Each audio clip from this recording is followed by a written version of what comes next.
Hello, let us begin by removing the decorative panels on both sides of the motorcycle. Keep in mind that the screws are symmetrical left and right, so save them for later use.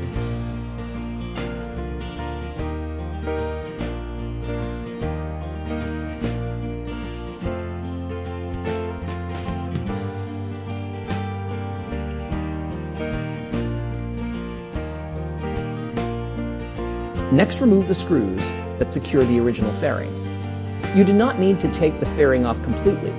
Just create some space to access the turn signal wiring. Now find the wiring harness connector for the original turn signal and disconnect it. After that, you can remove the original turn signal. Take out the new turn signal and install it onto the vehicle.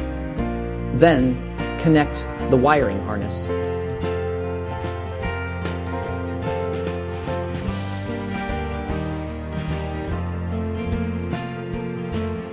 Use the original screws to secure it in place.